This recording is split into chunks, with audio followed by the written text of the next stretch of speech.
नमस्कार दोस्तों, मैं अजय शर्मा। केमिस्ट्री जिंदाबाद चैनल में आप सभी का स्वागत है। पिछले वीडियो में हम लोग पढ़ रहे थे कि एल्कोहलों में किस प्रकार की स्वायत्तता पाई जाती है। इसके अलावा हमने एल्कोहलों के आईयूपीएसी नोमेनक्लेचर भी पढ़ लिया था। आज हम पढ़ेंगे एल्कोहलिक जो समूह है या फंक्शनल जो ग्रुप है उसकी नेचर कैसी है और एल्कोहलों को किस प्रकार से बनाया जाता है। ठीक दोस्तों, तो आइए हम वीडियो शुरू करते हैं। उससे पहले आप लोगों से एक निवेदन है, आप मेरे इस वीडियो को लाइक करें, अपने दोस्तों में शेयर करें और इस चैनल को सब्सक्राइब जरूर कर लें। साथ ही बेल आइकन का बटन भी दबा दें, जिससे आपको जो लेटेस्ट मेरी वीडियोस हैं वो आपको मिलती रहेंगी। ठीक है दोस्तों, तो आइए हम शुरू करते हैं, पढ़ते हैं केमिस्ट्री और बोलते हैं केमिस्ट्री जिंदाबाद।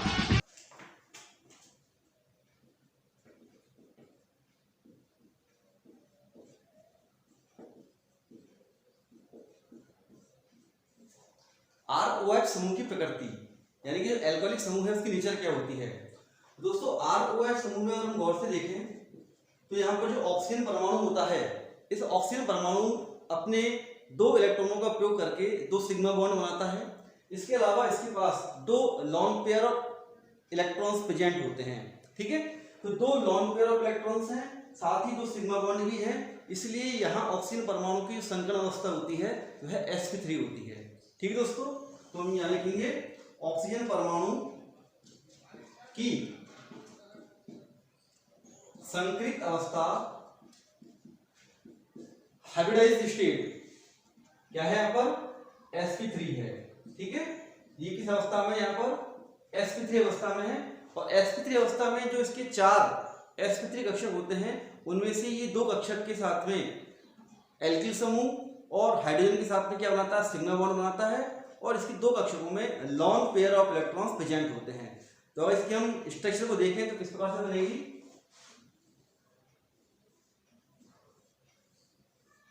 ये sp3 जो संकरण होता है उसकी ज्यामिति होती है जिसमें बोलते हैं चतुष्फलक की ज्यामिति। ठीक है, और यहाँ इसके पास में जो 2 कक्षक होते हैं उन 2 कक्षकों में क्या होते हैं, एकांकी युग्म होते हैं। और एक के साथ में क्या करता है, एक में एक इलेक्ट्रॉन होगा और एक इलेक्ट्रॉन यहाँ होगा। ये इलेक्ट्रॉन कैसे होते हैं वो हम समझते हैं। ऑक्सीजन का अगर हम इलेक्ट्रॉनिक विन्यास लिखें तो वो होता है 1s2 2s2 2px 2py 2pz। इसका परमाणु क्रमांक कितना है, 8, 4 2 6 7 और 8। ठीक है, तो इस प्रकार से इसका इलेक्ट्रॉन कॉन्फ़िगरेशन होता है। और इस इलेक्ट्रॉन कॉन्फ़िगरेशन में चूंकि यहाँ ऑक्सीजन 2 बॉन्ड बना रहा है इसलिए इसके पास में 2 अयुग्मित इलेक्ट्रॉन होने चाहिए जो प्रेजेंट है। ठीक है, तो इसलिए यहाँ हमको इलेक्ट्रॉन का एक्साइटेशन करने की आवश्यकता नहीं है क्योंकि ये 2 बॉन्ड बना रहा है और 2 बॉन्ड बनाने के लिए 2 अयुग्मित इलेक्ट्रॉन्स चाहिए जो इसके पास प्रेजेंट है। तो डायरेक्टली यहाँ पर क्या होता है, संकरण होता है। और संकरण में यह अपने बाहरी कोश की जो तीनों कक्षक है sp3 इसका उपयोग करता है। ठीक है, तो इसका अगर हम संकित अवस्था में विन्यास लिखें, ऑक्सीजन का हाइब्रिड स्टेट में जो विन्यास होगा वो होगा 1s2। अब ये जो चारों ऑर्बिटल्स हैं s px py pz किसमें बदल गए, sp3 कक्षक में बदल गए। ठीक है, तो इसका हो जाएगा 2sp3 2sp3 2sp3 और 2sp3। ठीक दोस्तों, अब देखो 2 कक्षकों में 2-2 इलेक्ट्रॉन्स हैं तो यहाँ पर हम 2-2 इलेक्ट्रॉन फिलअप कर देंगे और इसमें हम क्या करेंगे, एक इलेक्ट्रॉन्स को फिलअप कर देंगे। तो यहाँ अगर हम गौर से देखें तो 1 और 2 sp3 कक्षकों में lone pair of electrons present हैं, तो ये हमने यहाँ पर फिलअप कर दिए। ठीक है, ये सभी क्या है दोस्तों, ये सभी आपके sp3 कक्षक हैं। क्या है ये, sp3 कक्षक।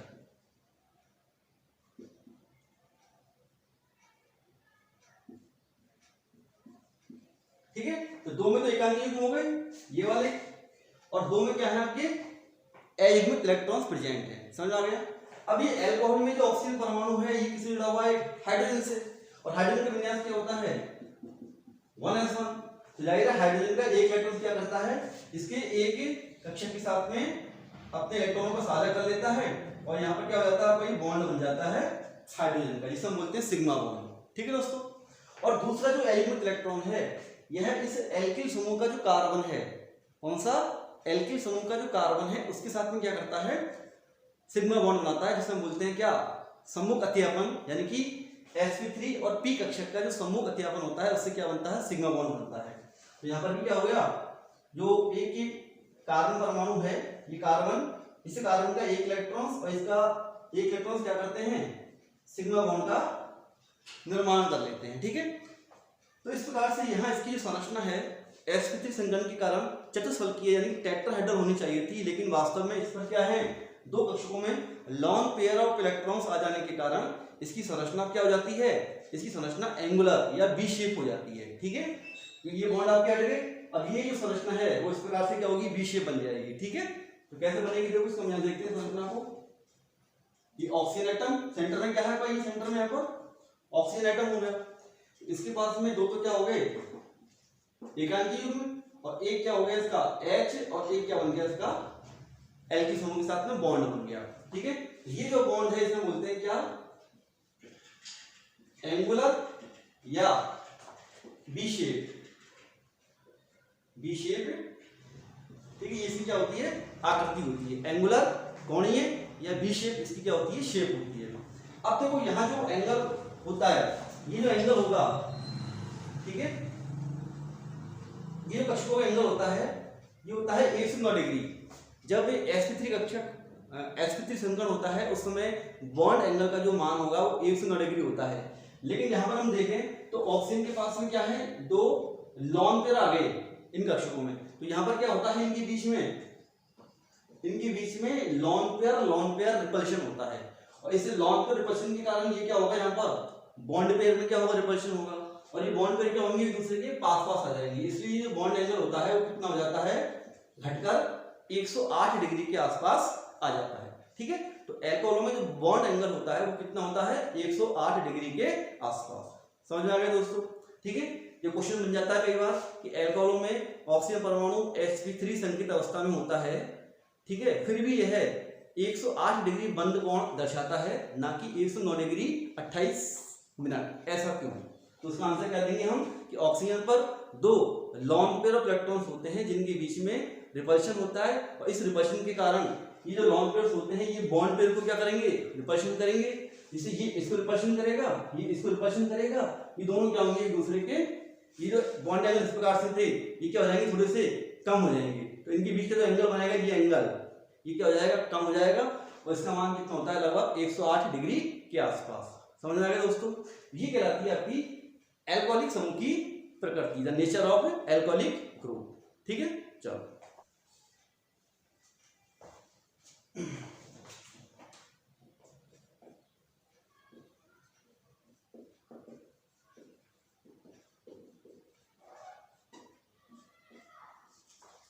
अब हम पढ़ेंगे एल्कोहलों के प्रिपरेशंस, यानी एल्कोहल को बनाने की विधियां, the methods of preparation of alcohol या प्रिपरेशन ऑफ अल्कोहल, अल्कोहल को किस प्रकार से बनाया जाता है, कौन कौन सी विधि है। तो दोस्तों हम सारी विधियां पढ़ेंगे, तो आपको इसको कैसे मेमोराइज करना है, आपको स्टार्टिंग से चलना है एल्केन से। ठीक है, तो हम यहाँ जो अल्कोहल बनाएंगे किससे बनाएंगे, पहले हम बनाएंगे एल्केन से, दूसरा हम बनाएंगे एल्कीन से, तीसरा हम बनाएंगे एल्काइन से, चौथा हम बनाएंगे एल्किल हैलाइड से, फिर हम बनाएंगे जो कार्बोनिल कंपाउंड्स होते हैं, ठीक है, उनसे बनाएंगे, जिसमें कौन कौन है आपका एल्डिहाइड, कीटोन, फिर इसके अलावा जो आपके एस्टर्स होते हैं, एस्टर्स, उनसे कैसे बनेंगे। ठीक है, इसके बाद में आपके जो एमीन्स होती हैं,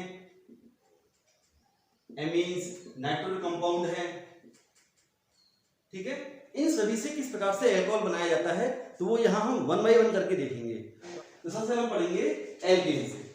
ठीक है, तो हमारी जो पहली अभिक्रिया है अल्कोहल बनाने की वो है एल्केन से। हम एल्केन से अल्कोहल कैसे बनाएंगे, ठीक दोस्तों।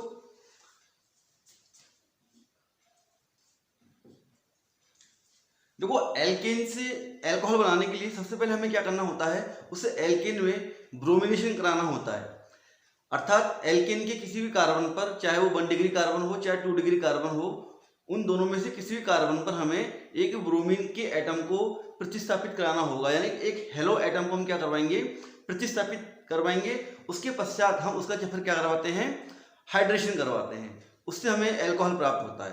तो सबसे पहले हम क्या करते हैं, ब्रोमो सब्स्टिट्यूट प्राप्त करने के लिए हम या तो उसकी अभिक्रिया NBS के द्वारा करवाते हैं, या हम जो है वो हीट या प्रकाश की उपस्थिति में एल्केन को ब्रोमीन के साथ में क्रिया करवा के उसका हम क्या करते हैं, हेलोजिनेशन करते हैं। ठीक दोस्तों, तो हम दो प्रकार से यहाँ इस अभिक्रिया को शो करेंगे। तो सबसे पहले हम क्या करेंगे, NBS के द्वारा, NBS मीन्स एन ब्रोमोसक्सिनिमाइड के द्वारा हम कैसे बनाते हैं वो देखते हैं। सबसे पहले तो हम लोग क्या करेंगे, ब्यूटेन की अभिक्रिया करवाते हैं, CH3 CH2 CH2 CH3 in the presence of NBS। ठीक है, अब NBS क्या होता है, तो इसका नाम आपको याद रखना है, एन ब्रोमो सक्सिनिमाइड। ठीक है, इसकी संरचना क्या होती है दोस्तों, C11O C11O NBr। ये क्या है, इसकी स्ट्रक्चर होती है एन ब्रोमोसक्सिनिमाइड। तो ये क्या काम करता है, इसका मुख्य काम होता है ब्रोमिनेशन का। ठीक है, इसके बारे में विस्तार से एक मैंने वीडियो अभी बनाई हुई है, अभी मैं शीघ्र ही उसको अपलोड करूंगा। तो वहां हम लोग NBS की कंप्लीट जो केमिस्ट्री है उसका अध्ययन करेंगे। अभी यहाँ हमको इतना समझना है कि NBS का जो मुख्य उपयोग होता है वो ब्रोमिनेशन के लिए होता है।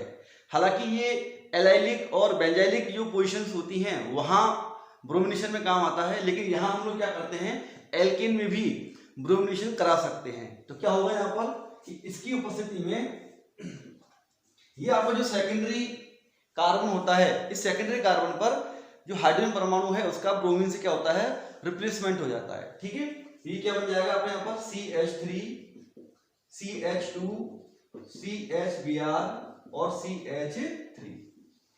ये क्या बन गया आपका 2 ब्रोमो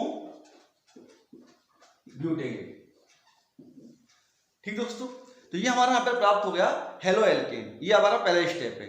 अब इसको हम किस प्रकार से बना सकते हैं, इसको हम ऐसे कर सकते हैं या, ठीक है, ये पहले अभिक्रिया तो होगी NBS के द्वारा। सेकंड अभिक्रिया क्या होगी आपकी,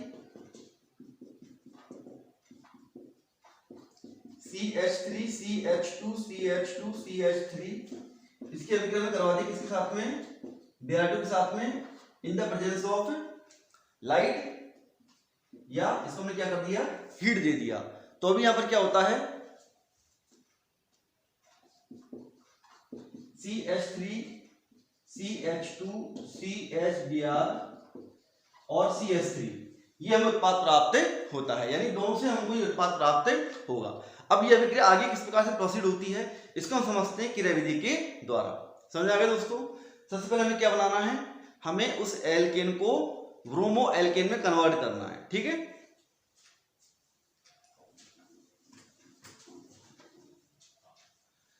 अब एक चीज ध्यान रखनी है कि इन दोनों के द्वारा जो मैकेनिज्म होती है वह फ्री रेडिकल मैकेनिज्म कहलाती है, यानी कि मुक्त मूलक जो क्रियाविधि है वही आपकी यहां प्रोसीड होगी। ठीक है, तो देखिए सबसे पहले हम लोग करवाते हैं, ब्रोमीन के साथ करवा रहे हैं। ठीक है,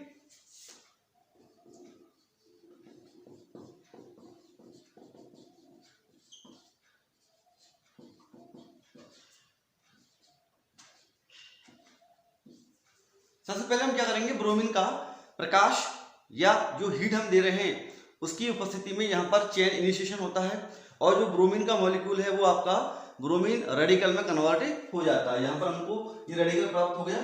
ठीक है दोस्तों, अब इसकी अभी जो रेडिकल है वो क्या करेगा, एल्केन पर अटैक करता है।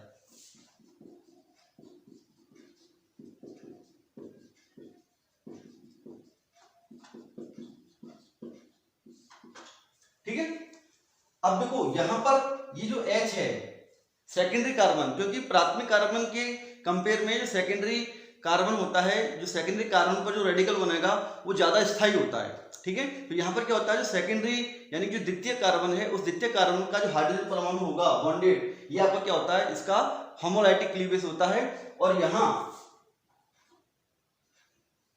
इस प्रकार से जो Br है वो इस H को लेकर आगे निकल जाता है। तो ये क्या बन जाएगा, यहाँ पर CH3CH, ये इलेक्ट्रॉन शेष रह गया, CH2 CH3 प्लस HBr।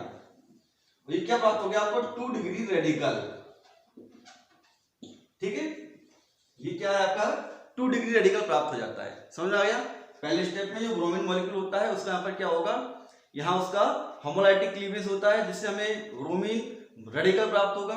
ये जो ब्रोमीन रेडिकल होता है वो एल्केन पर अटैक करता है जिससे हमें सेकेंडरी रेडिकल प्राप्त होता है। और ये सेकेंडरी रेडिकल जो बना है, अब ये पुनः क्या होता है, उस ब्रोमीन के साथ में जो दूसरा जो रेडिकल बचा हुआ है उससे रिएक्ट होकर ब्रोमो एल्केन का निर्माण करता है। तो स्टेप थर्ड में क्या होगा, CH3CH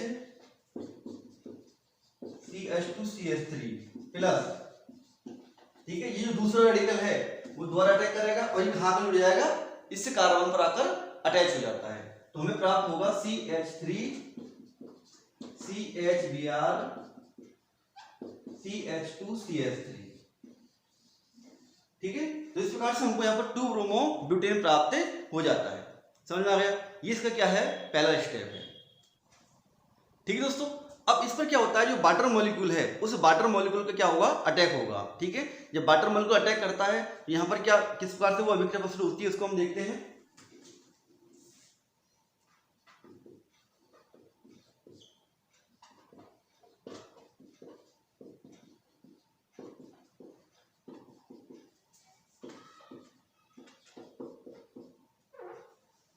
अब यहाँ जब वाटर मॉलिक्यूल अटैक करता है तो यहाँ पर नाभिक स्नेह प्रतिस्थापन अभिक्रिया प्रोसीड होती है जिसे हम बोलते हैं यूनिमोलिकुलर, यानी कि एकाणुक नाभिक स्नेह प्रतिस्थापन अभिक्रिया, जिसमें क्या बनता है, कार्बोकैटायन बनता है। तो कैसे बनता है, देखो यहाँ से जो Br है ये क्या होगा, आपका Br माइनस रूप में निकल जाएगा और यहाँ पर CH3CH पॉजिटिव CH2CH3 क्या बन गया आपका 2 डिग्री कार्बोकैटायन फॉर्म होता है, ठीक है। अब इस कार्बोकैटायन पर क्या होगा, जो वाटर मॉलिक्यूल है वो आपको क्या करेगा, अटैक करेगा, ठीक है, नाभिक स्नेह के रूप में। ये आपका स्लो स्टेप है, तो इसलिए अभिक्रिया का जो वेग होता है वो केवल इसी पे डिपेंड करता है। अब देखिए नेक्स्ट स्टेप में क्या होगा,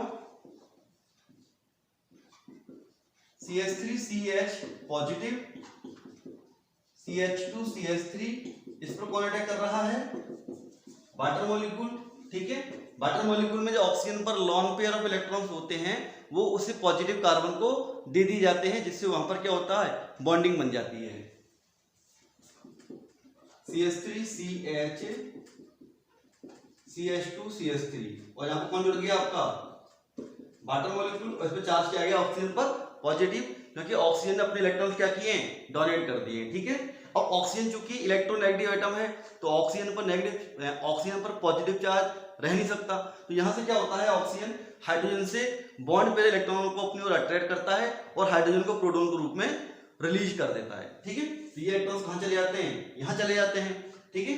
और नेक्स्ट स्टेप में क्या होगा आपका CH3CH, ये हो गया आपका OH CH2CH3, ठीक है, क्या निकल गया, H+ निकल गया और ये OH यहां पर आपका जुड़ गया। यानी कि यहां पर क्या हुआ, जो Br है इसका तो प्रतिस्थापन हो गया किसके माध्यम से, जल के माध्यम से, और कौन आकर जुड़ गया, OH समूह आकर जुड़ गया। इस प्रकार से हमको यहाँ 2 डिग्री एल्कोहल प्राप्त होता है। समझ आएगा दोस्तों, ये आपकी है एल्केन से एल्कोहल बनाने की विधि। अब इस विधि में 1 डिग्री एल्कोहल कैसे बनाया जाता है, इस विधि में हम लोग 1 डिग्री एल्कोहल को हम कैसे बनाएंगे, क्योंकि जो NBS के द्वारा और Br2 के द्वारा जो अभिक्रिया होती है वो कहाँ होती है, 2 डिग्री पर या 3 डिग्री कार्बन पर होगी, 1 डिग्री पर नहीं होती, क्योंकि 1 डिग्री इतना स्टेबल नहीं होता। अब 1 डिग्री एल्कोहल हम कैसे बनाएंगे, तो हम देखते हैं यहाँ पर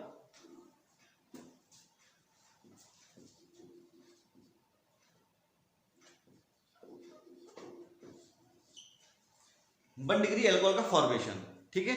तो सबसे पहले हम क्या करेंगे, एल्केन की अभिक्रिया NBS के द्वारा कराते हैं, या जो हीट है उसकी प्रेजेंस में जो ब्रोमीन जो मॉलिक्यूल है उसके साथ में करवाते हैं। तो उससे हमें क्या प्राप्त होता है, हमें पहले ब्रोमो एल्केन प्राप्त होता है, ठीक है दोस्तों। सबसे पहले क्या बन गया आपका, वो स्टेप वही रहेंगे जो हमने पहले बताए थे आपको, ब्रोमो एल्केन प्राप्त कर लेंगे, CH3CH Br CH2CH3। अब यहां पर हम लोग क्या करते हैं दोस्तों, यहां पर हम एलिमिनेशन रिएक्शन को प्रोसीड कराते हैं। एलिमिनेशन रिएक्शन करवाने के लिए हम लोग यहाँ पर जो बेस लेते हैं, क्योंकि हमारा उद्देश्य क्या है, यहाँ पर इसको हम सबसे पहले टर्मिनल एल्कीन में कन्वर्ट करेंगे। किसमें कन्वर्ट करेंगे, टर्मिनल एल्कीन में। और टर्मिनल एल्कीन में कन्वर्ट करने के लिए हमें इस कार्बन से H को हटाना पड़ेगा, ठीक है। अगर हम इस कार्बन से H को हटाते हैं तो यहाँ से हमें क्या प्राप्त होगी, यहाँ से हमें सेकेंडरी एल्कीन प्राप्त होगी, लेकिन हमें प्राप्त करनी है टर्मिनल एल्कीन, यानी हमें D1 यहाँ चाहिए। समझ आ गया? तो हम क्या करवाएंगे इसके लिए, अगर हम लोग कोई वल्की ग्रुप वाला बेस ले लें, वल्की ग्रुप वाला बेस, तो वल्की ग्रुप वाला बेस क्या होगा, वो यहाँ अटैक ना करके कहाँ अटैक करेगा, इस कार्बन पर अटैक करेगा, और यहाँ से प्रोटॉन को क्या कर लेगा, एक्सट्रैक्ट कर लेगा। तो हम लोग क्या करेंगे इसके लिए,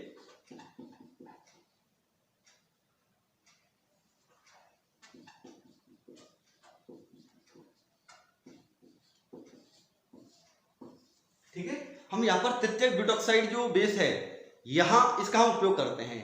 क्या नाम है इसका, तृतीयक ब्यूटॉक्साइड। ठीक है, किससे प्राप्त होता है ये हमको पोटेशियम ब्यूटॉक्साइड या सोडियम ब्यूटॉक्साइड से प्राप्त होता है। और यहाँ जो रिएक्शन प्रोसेस होती है वो कौन सी होती है, E2, यानी कि यहाँ पर bimolecular elimination reaction proceed होगी। और ये जो रिएक्शन होती है वो केवल एक ही स्टेप में होती है। कैसे होगी देखो, अब देखिए दोस्तों, ये जो कार्बन है, ठीक है, इस कार्बन पर भी H प्रेजेंट है, इस कार्बन पर भी H प्रेजेंट है, और यहां पर भी क्या है आपका H प्रेजेंट है। ठीक है, तो जब ये ग्रुप इस कार्बन में इस कार्बन पर अटैक करता है तो यहाँ पर जो ये बल्की ग्रुप्स हैं CH3 CH2 समूह जो होते हैं, ये जो बल्की ग्रुप होते हैं वो क्या करते हैं, यहाँ पर स्टेरिक हिंड्रेंस डेवलप करते हैं, और उस स्टेरिक हिंड्रेंस के कारण ये समूह यहाँ से प्रोटॉन को एक्सट्रैक्ट नहीं कर पाता है। इसलिए कहाँ से अटैक करता है, यहाँ से अटैक करता है, यानी बैक साइड से अटैक करेगा और यहाँ से क्या करेगा, इस प्रोटॉन को एक्सट्रैक्ट करेगा। समझ में आ गया? तो क्या होता है यहाँ पर, इसका जो अटैक है किस प्रकार से होगा, ये यहाँ अटैक करता है, ये जो H है वो क्या होगा, अपने इलेक्ट्रॉन देकर निकल जाएगा यहाँ से। ठीक है, इसको हम कह सकते हैं कि H यहाँ इलेक्ट्रॉन दे गया, और जैसे इलेक्ट्रॉन देगा वैसे Br क्या होगा, Br माइनस के रूप में बाहर निकल जाएगा। समझ में आ गया? इस बेस से क्या किया, यहाँ से प्रोटॉन एक्सट्रैक्ट किया, इलेक्ट्रॉन्स कहाँ चले गए, यहाँ चले गए। जैसे इलेक्ट्रॉन्स यहाँ जाएंगे कार्बन की वैलेंसी बढ़ जाएगी, इसलिए ये ब्रोमीन भी क्या होगा, Br माइनस के रूप में बाहर निकल जाएगा, और इस प्रकार से हमें टर्मिनल एल्कीन प्राप्त हो जाएगी। तो क्या बनेगा देखो, ये बनेगा आपका CH2 double bond CH CH2 और CH3, ये हमें प्राप्त होगी क्या, 1 ब्यूटीन। ठीक है, और यहाँ पर ये H इसको लेकर क्या हो गया, टर्शरी ब्यूटाइल अल्कोहल में कन्वर्ट हो जाएगा। समझ में आ गया दोस्तों? ये आपका स्टेप जो है एक ही पद में हो रहा है, और यहाँ पर किसी प्रकार से कार्बोकेटायन नहीं बनता, यहाँ पर डायरेक्टली ये अटैक करता है, H निकलता है, ये बॉन्ड यहाँ जाएगा, और Br भी क्या होगा, Br माइनस रूप में बाहर निकल जाएगा। समझ में आ गया? अब हम क्या करेंगे, यहाँ पर ये जो हमें 1 ब्यूटीन प्राप्त हुई है, अब हम इसका करवाते हैं हाइड्रोबोरेशन और ऑक्सीडेशन। समझ में आ गया? हाइड्रोबोरेशन यानी हाइड्रोबोरीकरण, और उसके पश्चात उसका ऑक्सीकरण, जिससे हमको क्या होगा, एंटी मार्कोनिकॉफ नियम के अनुसार एल्कोहल प्राप्त हो जाएगा। अभी हाइड्रोबोरेशन जो रिएक्शन है इसको मैं बाद में बताऊंगा, जस्ट इसी टॉपिक में आ रही है। तो इसकी अध्ययन करवाने की सबसे पहले हम क्या करेंगे, बोरोन हाइड्राइड THF, ठीक है, और वाटर मॉलिक्यूल जल के साथ अभिक्रिया कराते हैं, और सेकंड जो स्टेप होगा उससे हम लोग क्या करेंगे, हाइड्रोजन पेरोक्साइड की अभिक्रिया करवाते हैं किसी बेस की उपस्थिति में। समझ में आ गया? पहले जो पद है, इस पहले पद में क्या होता है, हाइड्रोबोरीकरण होता है, जिससे हमको ट्राई एल्किल बोरेन प्राप्त होते हैं, और ट्राई एल्किल बोरेन का अगले स्टेप में हम लोग क्या करवाते हैं, ऑक्सीडेशन करवाते हैं हाइड्रोजन पेरोक्साइड के द्वारा क्षार की उपस्थिति में, जिससे हमें क्या प्राप्त होता है, एंटी मार्कोनिकॉफ नियम के अनुसार D1 पर जल के अणुओं का योग हो जाता है। अब एंटी मार्कोनिकॉफ नियम के अनुसार क्या होगा, OH माइनस जो है, यानी कि जो ऋण वैद्युतीय भाग उस कार्बन पर जाएगा, यहाँ पर हाइड्रोजन क्या होंगे, अधिक होंगे। ठीक है, अगर मार्कोनिकॉफ होता तो कहाँ जाता, कम कार्बन पर जाता, लेकिन ये क्या है, एंटी मार्कोनिकॉफ नियम है। तो इसमें क्या होता है, OH कहाँ जाएगा, इस कार्बन पर जाएगा, यानी कि CH2 single bond CH2 CH2 CH3, और इससे क्या हो गया आपका OH। इस प्रकार से क्या प्राप्त हो जाती है, 1 डिग्री एल्कोहल प्राप्त हो जाती है।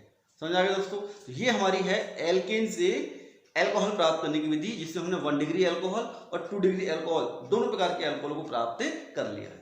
आपको समझ में आ गया होगा? ठीक है, इस वीडियो इसको आप एक बार दोबारा इसको रिवाइज करके वीडियो को और पुनः समझने की कोशिश करें, आपको बेहतर समझ में आ जाएगी। ये जो अभिक्रिया है हाइड्रोबोरीकरण, इसको मैं अभी जस्ट बाद में समझाऊंगा, इसको आप कॉपी कीजिए।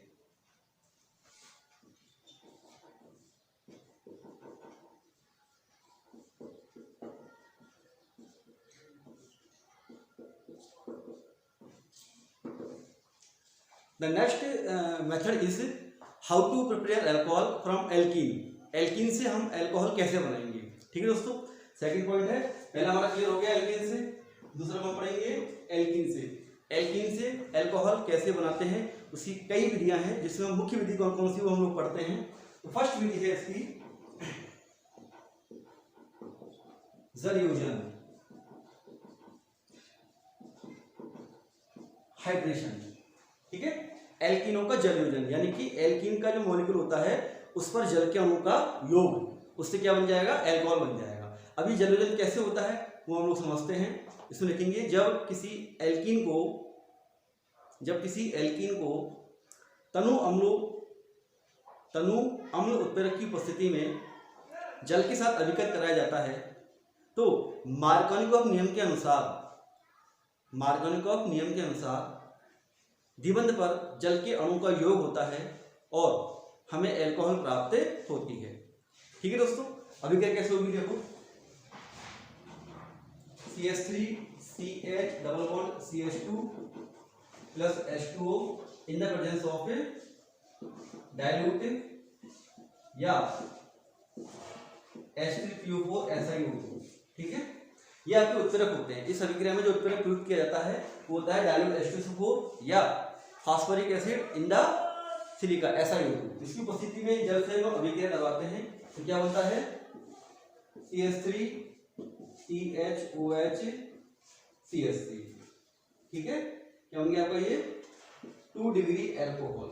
ये आपकी अभिक्रिया है, क्या है, ये आपकी मेन अभिक्रिया है। अब देखो दोस्तों, इस अभिक्रिया में कुछ पॉइंट्स आपको लिखने हैं जो आपको समझने हैं। पहला पॉइंट तो यह है, यहां मार्कोनिकॉफ नियम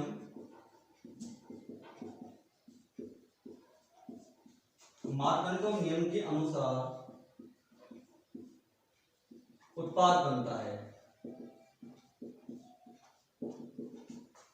क्या बनता है, मार्कोनिकॉफ नियम के अनुसार उत्पाद बनता है। दूसरा क्या है कि इस अभिक्रिया में यहाँ जो मध्यवर्ती यौगिक बनता है वो एक कार्बोकैटायन होता है, ठीक है। तो जो कार्बोकैटायन बनता है, अगर उस कार्बोकैटायन के रीअरेंजमेंट की संभावना है तो यहाँ पर हमको वह रीअरेंजमेंट वाला उत्पाद प्राप्त होगा, ठीक है। यानी यहाँ पर पुनर्विन्यास होने की अगर संभावना उस कार्बोकैटायन में बनती है तो हमें उस कार्बोकैटायन को क्या करना है, पुनर्विन्यासित करना है और उसके पश्चात हमें उत्पाद को प्राप्त करना है, ठीक है। तो यहाँ मध्यवर्ती के रूप में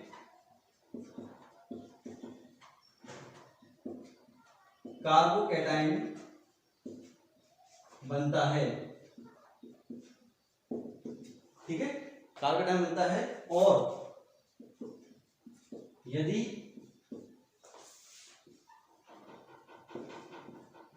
कार्बोकैटायन की पुनर्विन्यास रीअरेंजमेंट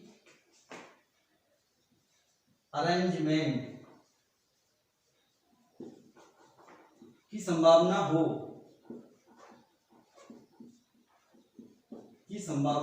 तो रीअरेंज्ड प्रोडक्ट प्राप्त होता है।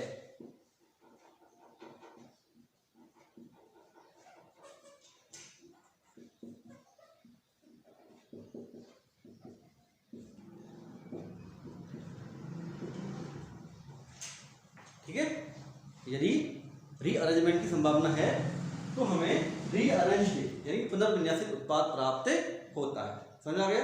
ये 2 पॉइंट्स आपको इसमें ध्यान रखने हैं, ठीक है दोस्तों। अब इसके हम क्रियाविधि समझते हैं।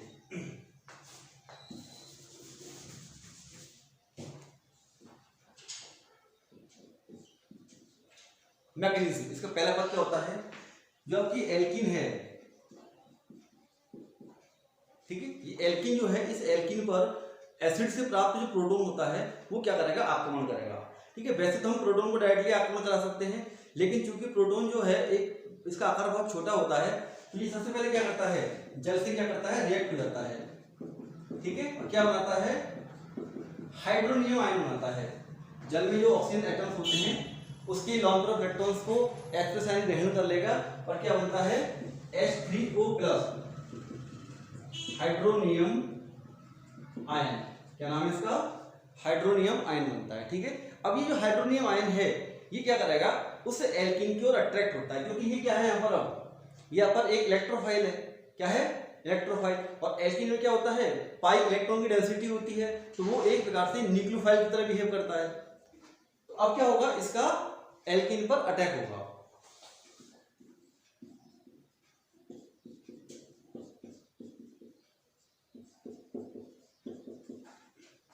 समझने के लिए मैं यहाँ पर हाइड्रोनियम के स्थान पर क्या ले रहा हूँ, H+ ले रहा हूँ। ठीक है, आप इसको भी ले सकते हो या डायरेक्टली H+ से भी अभिक्रिया को एक्सप्लेन कर सकते हो। मैं H+ ले रहा हूँ, जिससे इसको समझने में हमें एक सरलता होगी, इजीनेस प्राप्त होगी। ठीक है, फिर वो क्या होगा, अब ये H+ आयन है वो इस पाई इलेक्ट्रॉन की ओर क्या हुआ, अट्रैक्ट होगा।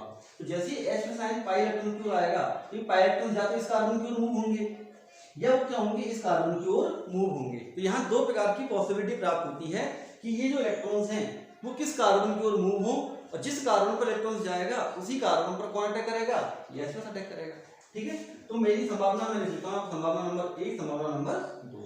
ठीक है, तो माना कि पाई इलेक्ट्रॉन्स यहाँ मूव करते हैं, जैसे ही H+ यहाँ अटैक करेगा, ठीक है, तो ये पाई इलेक्ट्रॉन्स क्या करेंगे, इस कार्बन पर मूव करेंगे, तो ये क्या बनेगा यहाँ पर CH3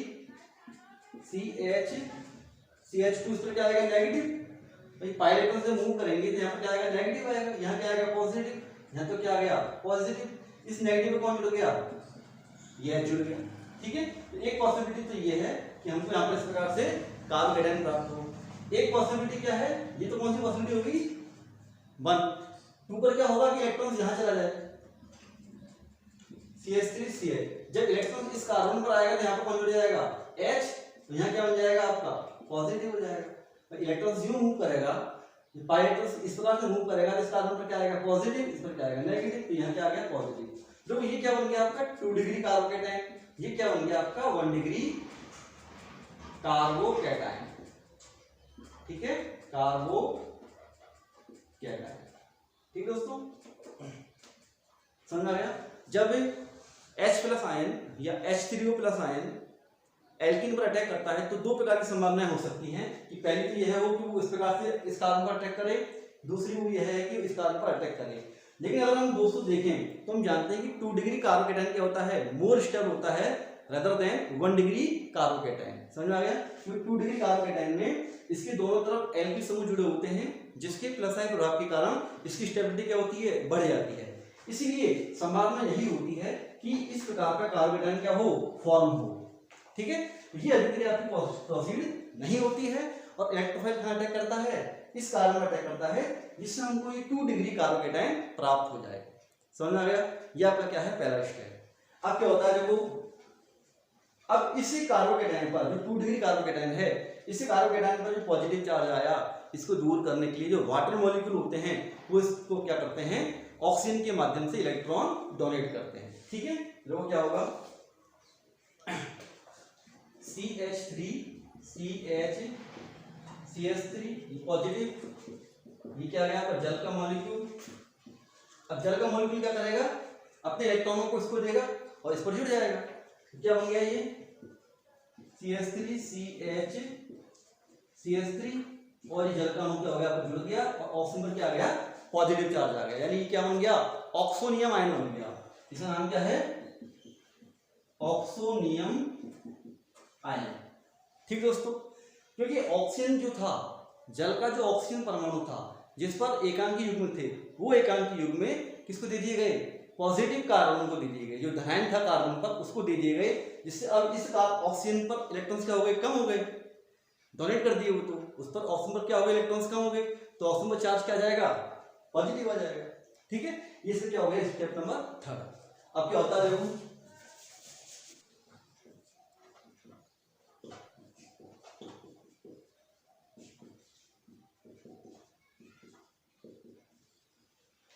ऑक्सीजन परमाणु जो होता है वो हाईली इलेक्ट्रोनेगेटिव होता है और उस पर पॉजिटिव चार्ज आ जाए, ये पॉसिबल नहीं है। ठीक है, क्योंकि उसकी टेंडेंसी क्या होती है, इलेक्ट्रॉनों को अट्रैक्ट करने की होती है। तो ये ऑक्सीजन क्या करता है, उससे जुड़े हुए जो हाइड्रोजन परमाणु हैं उनके बॉन्ड पर इलेक्ट्रॉनों को अपनी ओर अट्रैक्ट करता है, जिससे हाइड्रोजन क्या होगा, H+ रूप में वापस निकल जाएगा। तो ये जो इलेक्ट्रॉन्स होते हैं, ये H वाले इलेक्ट्रॉन, ये इलेक्ट्रॉन क्या करता है, ऑक्सीजन अपनी ओर एक्सट्रैक्ट करता है। क्या बन जाएगा ये CH3 CH CH3 तो क्या हो गया आपका OH, और ये H क्या हो गया आपका बाहर निकल गया, ठीक है। और क्या प्राप्त हो गया हमको 2 डिग्री एल्कोहल प्राप्त हो गया, 2 डिग्री एल्कोहल, ठीक है दोस्तों, समझ में आ गया। ये कहलाती है आपकी जल योजन यानी कि हाइड्रेशन की मैकेनिज्म। इस प्रकार से बहुत सिंपल स्टेप्स में मैंने आपको ये मैकेनिज्म समझाई है। अब दोस्तों इस अभिक्रिया में एक ही आपको ध्यान रखना है कि अगर यहाँ जो कार्बोकेटायन बनता है उससे कार्बोकेटायन के रीअरेंजमेंट की संभावना हो तो हमें रीअरेंज्ड प्रोडक्ट प्राप्त होता है, जो वो कैसे समझते हैं एग्जाम्पल।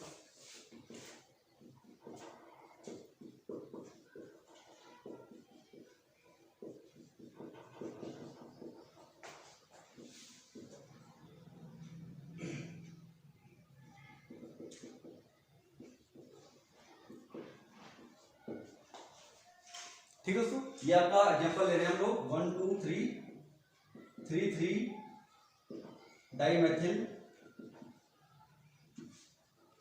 ब्यूट डैश 1 डैश ई, ठीक है। ये आपका एल्किन है। अब इस एल्किन पर हम लोग क्या करेंगे, वही डाइल्यूट जो H2SO4 है उससे हम लोग क्या करेंगे, जल का अटैक करवाएंगे और देखते हैं हमें क्या उत्पाद प्राप्त होता है। तो डायरेक्टली पहले मैं इसकी मैकेनिज्म लेता हूँ, फिर इसका उत्पाद में बाद में लिखूंगा, ठीक है। तो देखो दोस्तों, इसकी जो मैकेनिज्म है उसकी फर्स्ट स्टेप में क्या होगा, जो हमारी एल्कीन है CH3 का whole thrice CH double bond CH2, ठीक है। इस एल्कीन पर क्या होगा, सबसे पहले जो अम्ल होता है उसका प्रोटॉन अटैक करता है, मैंने पहले बताया था आपको, ठीक है। वैसे जल से क्रिया होती है लेकिन हम लोग यहाँ पर क्या लेंगे, H+ का अटैक कराएंगे। तो H+ का अटैक होता है। अटैक दो प्रकार से हो सकता है, हमें उस अटैक को देखना है जहां से हमको स्थायी कार्बोकेटायन प्राप्त होता हो। तो यहाँ पर अगर पॉजिटिव चार्ज आ जाता है तो ये आपका स्थायी कार्बोकेटायन कहलाएगा। तो H कहाँ जुड़ेगा, यहाँ जुड़ेगा, यानी इलेक्ट्रॉन किस प्रकार से मूवमेंट होंगे, इस प्रकार से इलेक्ट्रॉनों का मूवमेंट होगा। तो क्या बन गया देखो दोस्तों, ये CH3 होल 3 C और CH डैश CH3 पॉजिटिव, ठीक है। ये आपको क्या बन गया, 2 डिग्री कार्बोकेटायन बन गया। अब मैं इसको थोड़ा सा खोल के लिखता हूं समझने के लिए।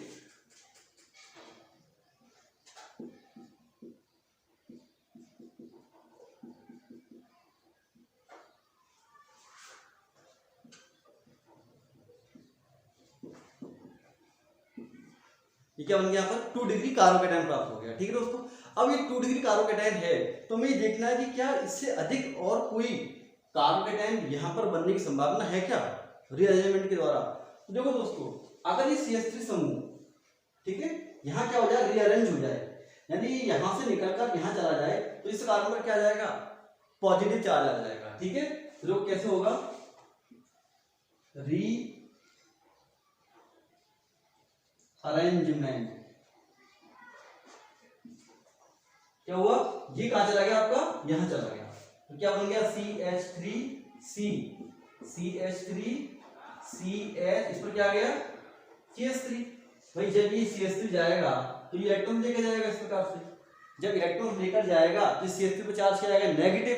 ये नेगेटिव कहां जुड़ जाएगा, इस पॉजिटिव पे जुड़ जाएगा। तो ये जुड़ गया आपका पॉजिटिव पे, ये आपको CH3 है ये, और यहाँ चार्ज क्या आ गया, पॉजिटिव आ गया। क्योंकि यहाँ से जब इलेक्ट्रॉन्स निकले तो कार्बन पर चार्ज क्या डेवलप हो गया, पॉजिटिव डेवलप हो गया। और ये जो निकला वो निकला नेगेटिव चार्ज को लेकर, वो कहाँ जाकर जुड़ गया, इस कार्बन पर जाकर जुड़ गया, तो इसका चार्ज तो समाप्त हो गया, ठीक है। लेकिन यहाँ क्या बन गया, 3 डिग्री कार्बोकेटायन बन गया। क्या बन गया यहाँ पर, 3 डिग्री कार्बोकेटायन। देखो ये जो पॉजिटिव चार्ज है इससे कार्बन पर है, और ये कार्बन 1 2 3 कार्बन से जुड़ा हुआ है, ठीक है, 3 डिग्री कार्बोकेटायन है। और हम जानते हैं क्या, 3 डिग्री जो होता है वो क्या होता है, 2 डिग्री से मोर स्टेबल होता है। तो यहाँ पर रीअरेंज जो कार्बोकेटायन है वो हमें प्राप्त होगा, ठीक है, ये कार्बोकेटायन हमें प्राप्त हुआ। अब यहाँ क्या होगा, सेकंड स्टेप में, स्टेप सेकंड, अब यहाँ इस पर कौन अटैक करेगा, जल का मॉलिक्यूल अटैक करेगा, ठीक है। तो कैसे लिखेंगे तो क्या आपको, CH3 CH3 CH CH3 positive, और इस पर क्या हो गया, अब जो जल का मॉलिक्यूल है वो क्या करेगा, अटैक करेगा, ठीक है, समझ आ गया। जल का मॉलिक्यूल अटैक होगा, कैसे अटैक होगा, देखो CH3C CH CH3 इस पर क्या है आपका CH3, यहाँ अटैक हो गया किसका, जल के अणु का, ठीक है। और जल के अणु का अटैक हुआ तो ऑक्सीजन इलेक्ट्रॉन्स दिए तो ऑक्सीजन पर चार्ज क्या आ गया, पॉजिटिव आ गया, क्या बन गया, ये ऑक्सीजन आयन बन गया, ये ऑक्सीजन आयन बन गया। और अब हम इससे तो क्या होगा, यहाँ से प्रोटॉन क्या होगा, वापस निकल जाएगा अपने इलेक्ट्रॉन देकर ऑक्सीजन को। ऑक्सीजन इलेक्ट्रोनेगेटिव आइटम है, उस पर पॉजिटिव चार्ज नहीं आ सकता, तो ऑक्सीजन क्या करेगा, हाइड्रोजन से इलेक्ट्रॉन को पुल करेगा और हाइड्रोजन को प्रोटॉन के रूप में निकाल देगा, ठीक है। तो इसको मैं ऐसे लिख सकता हूँ H और H, और ये क्या होगा आपका, इस प्रकार से एक H प्लस निकल जाएगा और ये क्या बन जाएगा CH3 CCH3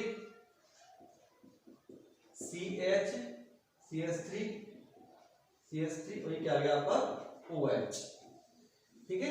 ये आपका क्या बन गया, मुख्य उत्पाद प्राप्त हो गया, ठीक है। तो क्या नाम हो जाएगा इसका, 1 2 3 4, इसका नाम हम लिख रहे हैं यहाँ पर ऊपर 2 पे मेथिल और 3 पे मेथिल, 2,3 डाइमेथिल, ठीक है भाई। अंतिम यहां से करेंगे क्योंकि OH नजदीक आ रहा है, तो 2,3 डाइमेथिल और ब्यूटेन डैश 2 डैश, और ये क्या हो गया इसका IUPAC नोमेनक्लेचर हो गया, ठीक है। समझ आ गया। ये आपकी क्या है, एल्कीन से अल्कोहल बनाने की पहली विधि है हाइड्रेशन, यानी कि जलयोजन के द्वारा। समझ आया दोस्तों आप लोगों को, ठीक है। कॉपी करो।